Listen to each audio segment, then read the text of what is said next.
Previous class में हमने देखा था कि प्राइम मिनिस्टर नरेंद्र मोदी कल के दिन यानी कि 12 मार्च को मॉरिशस के राष्ट्रीय दिवस समारोह में मुख्य अतिथि के तौर पर शामिल हुए। ऑस्ट्रेलिया में अभी हाल ही में चक्रवात अल्फ्रेड ने भारी तबाही मचाई है। 9 से 11 मार्च तक ग्रिडकॉन 2025 का आयोजन दिल्ली में किया गया। LIC को ब्रांड फाइनेंस इंश्योरेंस रिपोर्ट के अनुसार दुनिया के तीसरे सबसे मजबूत बीमा ब्रांड की सूची में तीसरा स्थान दिया गया है। भारत की पहली रोड ट्रेन ये लॉन्च किया गया है वोल्वो के द्वारा। CISF ने 10 मार्च को अपना 56 नंबर का स्थापना दिवस मनाया। फ्रीडम शील्ड एक्सरसाइज जो कि साउथ कोरिया और अमेरिका के बीच शुरू हुई। सिप्री ने एक रिपोर्ट रिलीज की जिसके अनुसार 2020 से 24 के पीरियड में ग्लोबल लेवल पर जो चाइना है दुनिया के टॉप 10 सबसे बड़ी हथियार आयातक देशों में शामिल नहीं था। भारत ने रशिया के साथ समझौता किया है T-72 युद्धक टैंकों के इंजन के लिए और असम जो है ये खुद का सैटेलाइट लॉन्च करने जा रहा है। तो ये सभी क्वेश्चन हम कल की क्लास में देख चुके हैं।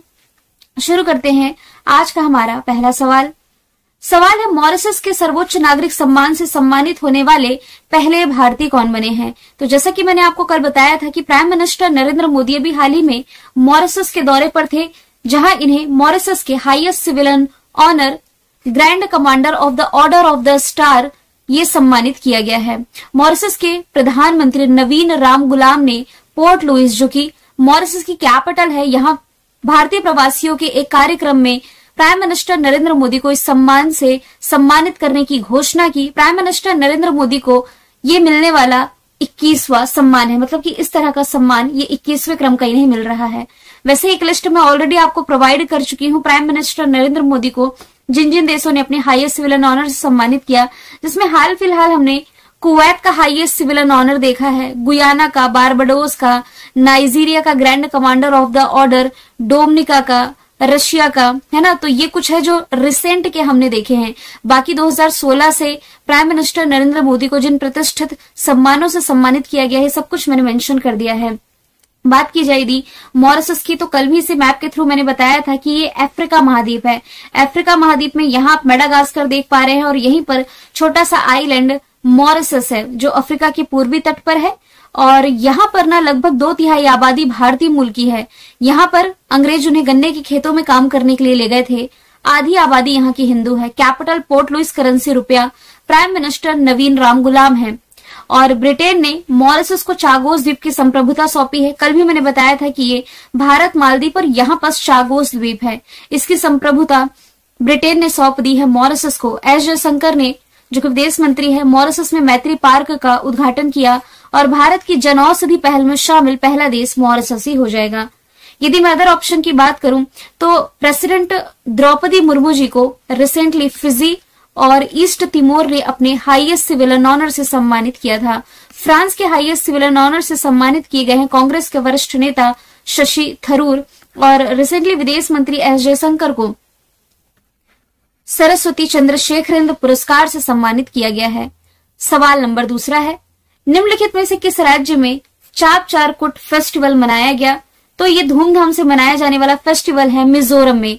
चाप चारकुट भारत के मिजोरम का प्रमुख त्योहार है और मिजोरम का सबसे बड़ा त्योहार है।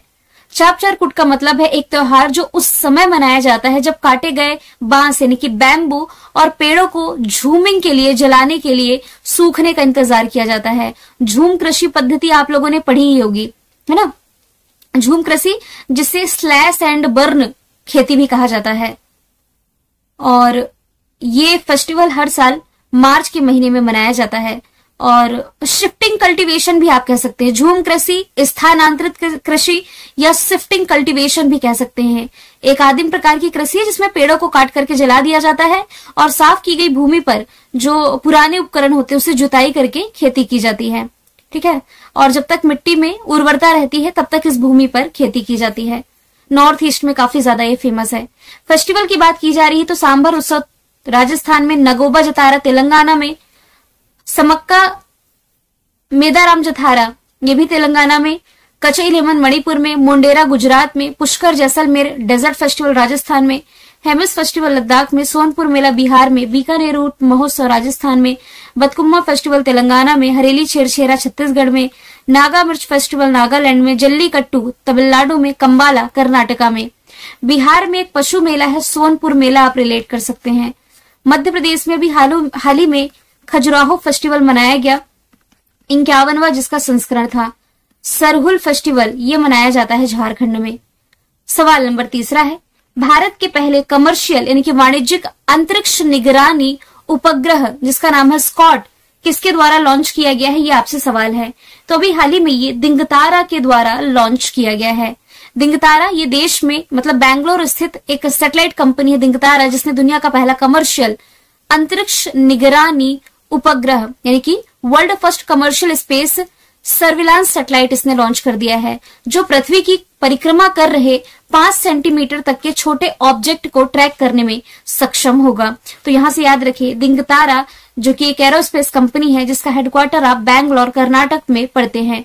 स्पेस एक्स ये अमेरिका की स्पेस कंपनी है जिसके मालिक एलन मस्क हैं, और स्पेस एक्स ने दुनिया का सबसे शक्तिशाली रॉकेट स्टारशिप इसकी टेस्टिंग अभी हाल ही फिलहाल में की है। इसरो ने चंद्रयान 4 का लक्ष्य रखा है 2027 तक का, है ना। और नासा अमेरिका की स्पेस एजेंसी है, और इसका जो मून मिशन है आर्टेमिस 2 आप रिलेट कर सकते हैं। और इसके अलावा पृथ्वी के ध्रुवीय क्षेत्र का अध्ययन करने के लिए इसने प्रोफायर मिशन कुछ समय पहले ही लॉन्च किया। नासा के वर्तमान में एडमिनिस्ट्रेटर बिल नेल्सन है, जल्द ही जेरेड साकमैन बनेंगे। भारतीय वायुसेना के IAM यानी कि एरोस्पेस मेडिसिन संस्थान का दौरा करने वाले राजनाथ सिंह जो है भारत के कौन से क्रम के रक्षा मंत्री बने, तो ये ऐसे पहले रक्षा मंत्री बने हैं। राजनाथ सिंह जी ने बैंगलोर में इंडियन एयरफोर्स के एरोस्पेस मेडिसिन सेंटर का दौरा किया है। रक्षा मंत्री राजनाथ सिंह जी ने मार्च 2025 में बैंगलोर कर्नाटक में इस संस्थान का दौरा किया, और ऐसा करने वाले मतलब इस संस्थान का दौरा करने वाले देश के पहले रक्षा मंत्री बने हैं। इनका निर्वाचन क्षेत्र हो जाएगा लखनऊ उत्तर प्रदेश, जो कि गोमती नदी के किनारे बसा हुआ है। लखनऊ देश की पहली AI सिटी बनने जा रही है। इसके अलावा देश की पहली नाइट सफारी ये 2030 तक यानी कि 2030 तक लखनऊ में ही शुरू हो जाएगी। 5वें नंबर का सवाल है, वायु प्रदूषण रैंकिंग 2024 के अनुसार भारत को कौन सा स्थान दिया गया है, तो भारत को इसमें रखा गया है 5वें स्थान पर। यानी कि दुनिया की मोस्ट पॉल्यूटेड सिटीज की जो लिस्ट 2024 की थी ना, इसमें मोस्टली भारत के शहर शामिल हैं। यहाँ पर यदि हम देखें तो IQ एयर की ये रिपोर्ट से हाल ही में पता चलता है कि भारत दुनिया के सबसे प्रदूषित देशों में से एक है। दुनिया भर में शीर्ष 20 प्रदूषित शहरों में यानी कि यदि हम टॉप 20 मोस्ट पॉल्यूटेड सिटीज की बात करें तो 20 में 13 यानी कि 13 सिटी तो ये भारत की ही होती है। इसमें यदि हम देखें तो बर्निहाट ये असम का शहर है, दुनिया के सबसे प्रदूषित शहर के रूप में इसे पहचाना गया है। वायु गुणवत्ता में मामूली सुधार के बावजूद इसकी जो समग्र स्थिति है गंभीर बनी हुई है। तो ओवरऑल भारत इसमें 5वें स्थान पर है। ग्लोबली यदि मैं बात करूं 2023 में भारत तीसरे स्थान पर था। तीसरे स्थान पर था मतलब कंडीशन और क्रिटिकल थी, अभी 5वें स्थान पर आया है। रैंकिंग की बात की जाए तो लास्ट ईयर का ग्लोबल इनोवेशन इंडेक्स में इंडिया 39 है, टॉप पर स्विट्जरलैंड।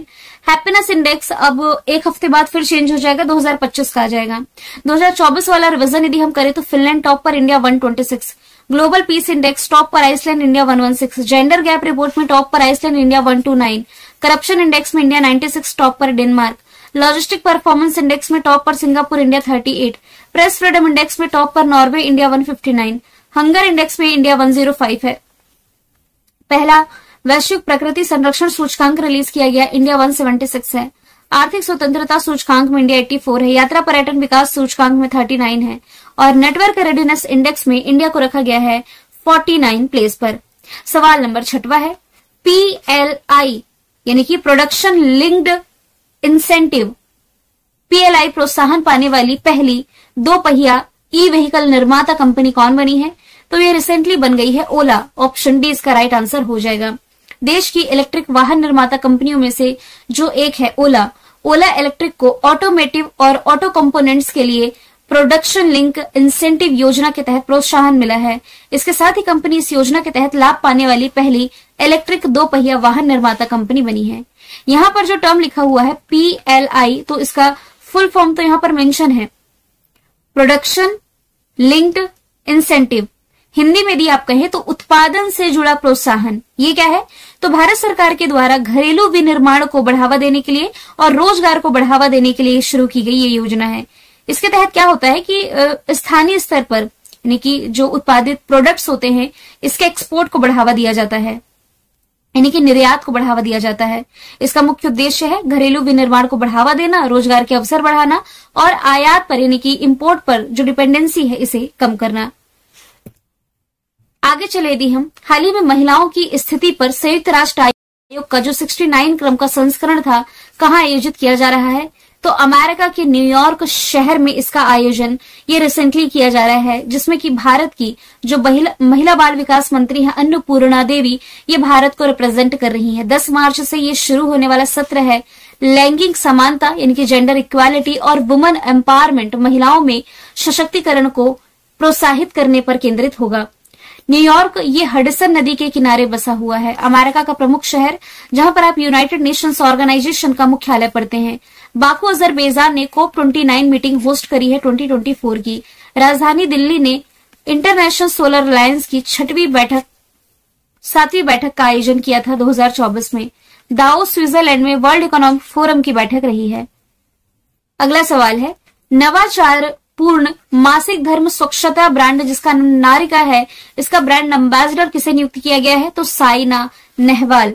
साइना नेहवाल जो कि बैडमिंटन के दिग्गज खिलाड़ी और पूर्व वर्ल्ड नंबर 1 रैंकिंग में हालांकि आ चुकी हैं। इन्होंने व्यवसाय की दुनिया में कदम रखते हुए नवाचार पूर्ण मासिक धर्म स्वच्छता ब्रांड है जिसका नाम नारिका है, इसके साथ साझेदारी कर ली है। पीवी सिंधु ये तंबाकू नियंत्रण के लिए ब्रांड एम्बेसडर बनाई गई थी। विद्या बालन की यदि बात की जाए तो ये फेडरल बैंक ऑफ इंडिया की पहली ब्रांड एम्बेसडर बनी है। करीना कपूर खान यूनिसेफ इंडिया की ब्रांड एम्बेसडर ये कुछ समय पहले ही बनाई गई थी। ब्रांड एम्बेसडर की बात की जा रही है तो पश्चिम बंगाल के ब्रांड एम्बेसडर सौरव गांगुली है, हालांकि ये त्रिपुरा के भी ब्रांड एम्बेसडर हैं। महेंद्र सिंह धोनी SBI के हैं। रिलायंस जियो मार्ट के भी महेंद्र सिंह धोनी है। मोबिल के ऋतिक रोशन है। चुनाव आयोग का राष्ट्रीय आइकन राजकुमार राव को बनाया गया। गरुड़ एयरोस्पेस के brand ambassador Mahendra Singh Dhoni. Bharat petroleum corporation limited के नीरज चोपड़ा। इलेक्ट्रॉनिक्स ब्रांड है बोट के ब्रांड एम्बेसडर यशस्वी जायसवाल। फिट इंडिया मूवमेंट के नरेंद्र कुमार यादव और स्लाइस की ब्रांड एम्बेसडर नयनतारा को बनाया गया था। सुनील छेत्री किस खेल से संबंधित है जिन्होंने संन्यास से वापसी की घोषणा की है? पिछले साल जून के महीने से मैं आपको बता रही थी कि जो दिग्गज फुटबॉलर है सुनील छेत्री, इन्होंने फुटबॉल से संन्यास लेने का फैसला किया था। तो भारत के जो दिग्गज फुटबॉलर सुनील छेत्री हैं 40 वर्ष की आयु में राष्ट्रीय टीम में शानदार वापसी की इन्होंने घोषणा कर दी है, जो कि लास्ट ईयर इन्होंने संन्यास का फैसला लिया है, इसे पलट दिया है। भारत के पूर्व कप्तान और शीर्ष गोल स्कोरर जून 2024 में कुवैत के खिलाफ वर्ल्ड कप क्वालिफायर के बाद ये संन्यास ले चुके थे। हॉकी की यदि बात की जाए तो संन्यास तो PR श्रीजेश ने भी लिया है, तो ये हॉकी से रिलेटेड हो जाएंगे। रिद्धिमान साहा ने संन्यास लिया है, तो ये आपके क्रिकेट से रिलेटेड हो जाएंगे। अभी हमने रिसेंटली अचंता शरद कमल का नाम देखा, ये टेबल टेनिस से रिलेटेड है, जिन्होंने भी हाल ही में संन्यास लिया है। पूर्वी भारत का यानी कि ईस्टर्न इंडिया का पहला न्यूक्लियर प्लांट कहाँ खोला जाएगा, तो ये स्थापित किया जाना है नवादा, बिहार में। बिहार के नवादा जिले में पूर्वी भारत का पहला न्यूक्लियर पावर प्लांट स्थापित करने की योजना को गति मिल रही है। सरकार ने परियोजना के लिए जो बजट है ये भी एक्सेप्ट कर लिया है, जबकि जल संसाधनों की उपलब्धता की समीक्षा शुरू हो गई है। तो ये स्थापित हो जाएगा नवादा, बिहार में। बिहार की राजधानी पटना, मुख्यमंत्री नीतीश कुमार, राज्यपाल आरिफ मोहम्मद खान है। बापू टावर तांबे से बना है, पटना में स्थापना की गई। बिहार के दरभंगा में एम्स की आधारशिला प्राइम मिनिस्टर नरेंद्र मोदी ने रखी। आपदा के पूर्वानुमान के लिए नीतीश ऐप लॉन्च किया गया और जाति आधारित जनगणना शुरू करने वाला पहला राज्य है। 8वां महिला एशियाई hockey championship trophy Rajgir, Bihar में आयोजित की गई। सभी मंदिर, मठों और ट्रस्टों का रजिस्ट्रेशन कंपलसरी किया बिहार ने। नालंदा यूनिवर्सिटी के नए कैंपस का उद्घाटन प्राइम मिनिस्टर नरेंद्र मोदी ने किया। नागानट्टी पक्षी अभ्यारण्य को रामसर सूची में ऐड किया गया। बिहार के सुल्तानगंज रेलवे स्टेशन का नाम बदल करके असगैबीनाथ धाम किया गया और पटना में 85वें क्रम का अखिल भारतीय पीठासीन अधिकारी सम्मेलन का उद्घाटन किया गया है। चेरी ब्लॉसम फेस्टिवल ये कहाँ मनाया जाता है, तो ये शिलांग, मेघालय में मनाया जाता है। जोगी गोपा असम में यदि आप रिलेट करेंगे तो देश का पहला मल्टी मॉडल लॉजिस्टिक पार्क की आधारशिला रखी गई है। सिक्किम में अभी तक रेलवे स्टेशन की व्यवस्था नहीं थी। पहला स्टेशन जिसकी आधारशिला रंगपो में प्राइम मिनिस्टर नरेंद्र मोदी जी के द्वारा रखी गई। 11वें नंबर का सवाल है, हाल ही में राष्ट्रमंडल खेल महासंघ का नाम बदला गया है। बदल करके क्या किया गया है? तो राष्ट्रमंडल खेल कर दिया गया है। मतलब राष्ट्रमंडल खेल, महासंघ शब्द को यहां से हटा दिया गया है और मोर इन कॉमन ब्रांड अभियान के तहत अपना नाम बदल करके इसने सिर्फ कर दिया है राष्ट्रमंडल खेल। ये Africa, America, Asia, Caribbean, Europe और ओशिनिया के 6 क्षेत्रों को रिप्रेजेंट करती है, जो खेल की शक्ति के माध्यम से वेरियस कल्चर को एक साथ लाता है।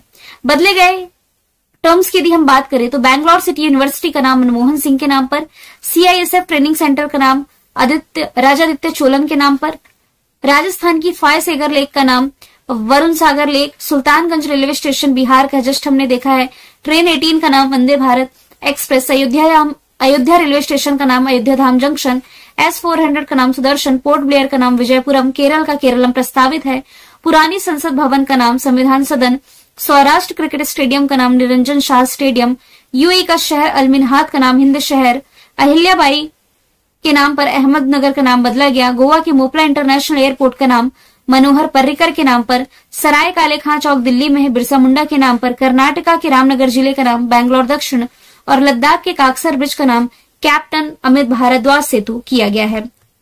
12वां सवाल है, विश्व जूनियर शतरंज चैंपियनशिप 2025 का खिताब निम्नलिखित में से किसने जीता है? तो ये जीत लिया है प्रणव वेंकटेश ने। ऑप्शन सी इसका राइट आंसर हो जाएगा।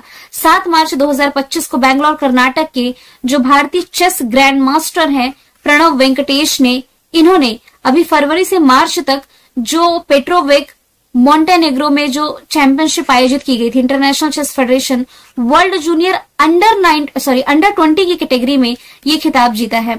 और यही यदि मैं बात करूं वुमेन इंटरनेशनल मास्टर्स का खिताब, ये अन्ना सुखमन ने अजरबैजान की अयान अल्लाह वर्दियेवा को हरा करके जीता है लड़कियों का। यहाँ पर लड़कों की मैं बात करूं तो ये जीता है प्रणव वेंकटेश ने। मैंने कल आपसे पूछा था अरबपति जेफ बेजोस की अंतरिक्ष कंपनी ब्लू ऑरिजन में उड़ान भरने वाले दूसरे भारतीय मूल के व्यक्ति कौन बने, तो दूसरे पूछा जाए तो तुषार मेहता है, पहला पूछा जाता तो गोपी चंद थोटाकुरा राइट आंसर था। आज का सवाल आप लोगों के लिए है, आतंकवाद के प्रभाव के आधार पर जो ग्लोबल टेररिज्म इंडेक्स रिलीज किया गया 2025 का, इसमें पहले स्थान पर कौन सा देश है और इंडिया की रैंकिंग क्या है? दोनों का ही आंसर मुझे आप कमेंट बॉक्स में बताइए।